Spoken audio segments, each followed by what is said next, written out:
Make sure that you have team meetings. Be intentional with those meetings. And if your team is beyond one person, have one-on-ones with that person. It's not that one day you wake up and you have 7 employees and you go, I'm suddenly a good leader. It's you stepping into that power now, being a good leader, and one day your team is the level that you want it. Maybe one person, maybe 2, maybe 3, maybe 7. It doesn't matter the number, except step into that now. My meetings are going to be ran the same, whether it's me and 2 team members or me and 9 team members. We're going to run a meeting starting with wins and gratitudes. We're going to run the meeting every single way, the same way. We're still going to have a fantastic attitude. We're still not going to focus on anything negative. We're still going to solve challenges quickly. I highly recommend.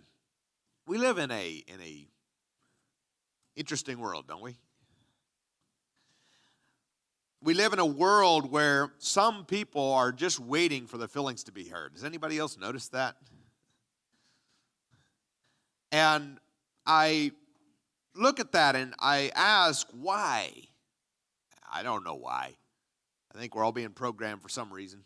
What do I know? You know the difference between a conspiracy theory and reality? About 3 months. Some of you will get that tomorrow. Never mind. All right. So, for team accountability, it's important that there's open and honest communication. And because of that culture we live in, most people coming into our business is very cautious to say things or ask things or be honest.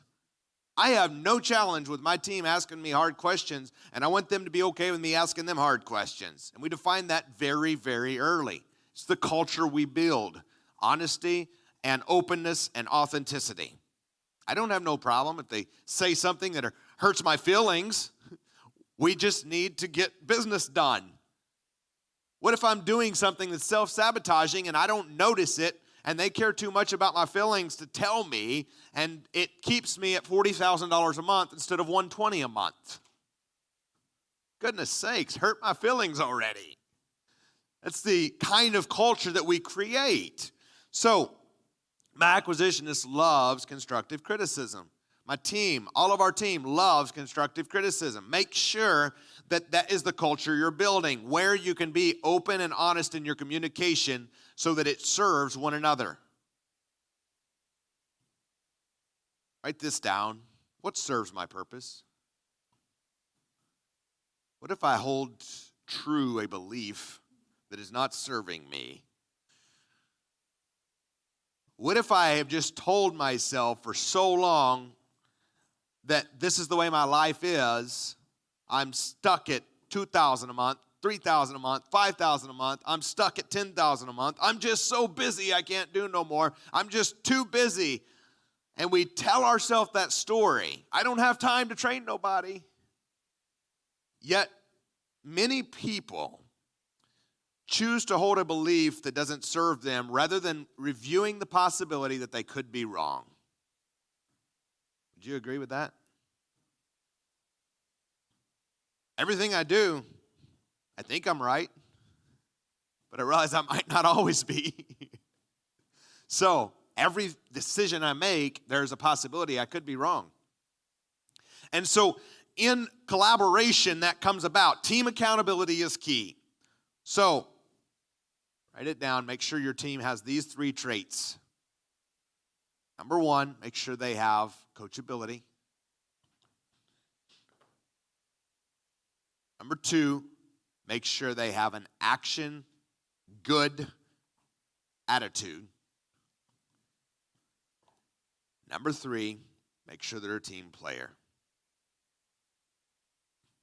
Very, very important when you look for in a team.